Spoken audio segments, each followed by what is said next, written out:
This is Roving Robin, observing life as it is, not as it's presented.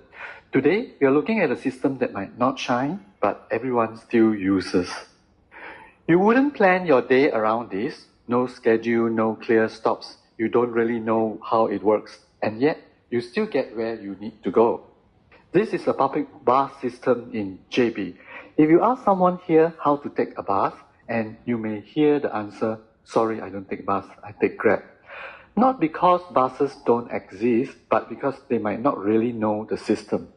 At the immigration terminal, it feels less like a system and more like survivor. Buses stack on top of each other, drivers honk, passengers cross between moving vehicles. There used to be people shouting, pulling passengers, touting for private buses like a marketplace. That part is fading now, but the chaos is still alive.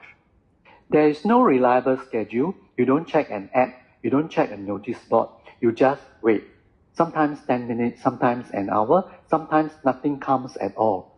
And even if a bus arrives, you may not know where it is going, how much it costs, or whether it even stops here. Because many bus stops don't tell you anything. Buses don't always stop at bus stops.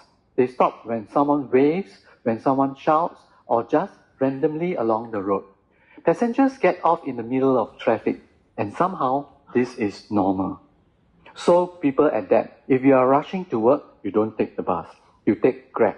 Because here, certainty is worth paying for. But if you are not in a rush, students, retirees, wanderers, then the bus becomes acceptable. Not efficient, but usable. I once waited at the bus stop for an hour. No buses. So I asked a nearby shopkeeper. She told me she hasn't taken a bus in years. At a shopping mall, I asked locals how to get back to the checkpoint. Nobody knew.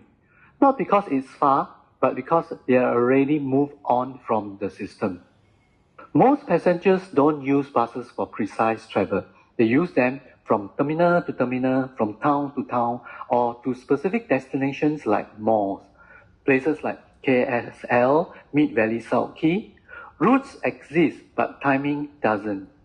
Payment, mostly cash. Exact amount only. Sometimes no ticket is issued, and everyone knows why, but no one talks about it. And yet, here's the part that doesn't fit the narrative.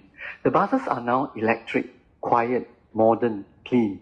In some ways, ahead of advanced cities. Local drivers, they are more relaxed. Local passengers, they are more human, more willing to talk, more willing to smile. Because when a system is too perfect, people rely on structure. But when a system is imperfect, people rely on each other. Here, flexibility replaces precision. Uncertainty replaces control. And somehow, life still moves. This isn't a system built on efficiency. It's a system built on adaptation. It shouldn't work. By every modern standard, it is not ideal. But in reality, it survives. This is Roving Robin, observing life as it is, not as it is presented. Sometimes a system doesn't need to work. It just needs people willing to live around it.